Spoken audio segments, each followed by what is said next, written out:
واذكر في الكتاب مريم إذ انتبذت من أهلها مكانا شرقيا فاتخذت من دونهم حجابا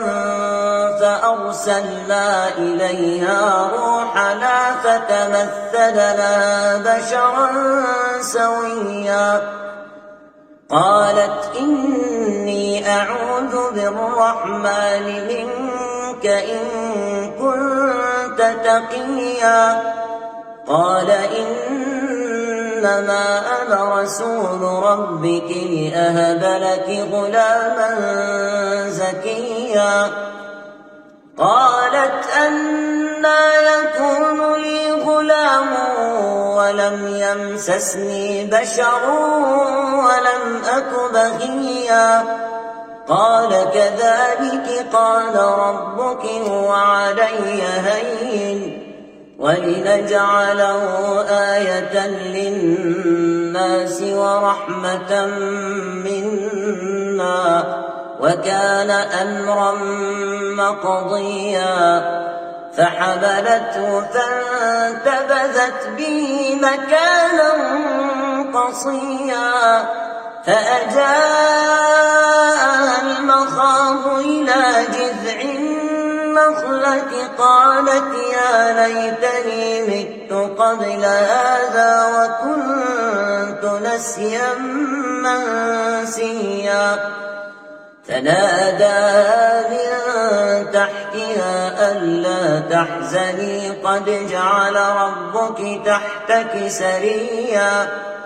وهزي إليك بجذع النخلة تساقط عليك رطبا جنيا فكلي واشربي وقري عينا فإما ترين من البشر أحدا فقولي إني نذرت للرحمن صوما فلن أكلم اليوم إنسيا فأتت به قوما تحمله قالوا يا مريم لقد جئت شيئا فريا يا أخت هارون ما كان أبوك امرأ سوء وما كانت أمك بغيا فأشارت إليه قالوا كيف نكلم من كان في المهد صبيا قال إني عبد الله آتاني الكتاب وجعلني نبيا وجعلني مباركا أينما كنت وأوصاني بالصلاة والزكاة ما دمت حيا وبرا بوالدتي ولم يجعلني جبارا شقيا والسلام علي يوم ولدت ويوم أموت ويوم أبعث حيا ذلك عيسى ابن مريم قول الحق الذي فيه يمترون ما كان لله أن يتخذ من ولد سبحانه إذا قضى أمرا فإنما يقول له كن فيكون وإن الله ربي وربكم فاعبدوه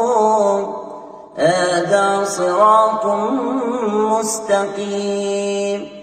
اختلف الأحزاب من بينهم فويل للذين كفروا من مشهد يوم عظيم أسمع بهم وأبصر يوم يأتوننا لكن الظالمون اليوم في ضلال مبين وأنذرهم يوم الحسرة إذ قضي الأمر وهم في غفلة وهم لا يؤمنون إنا نحن نرث الأرض ومن عليها وإلينا يرجعون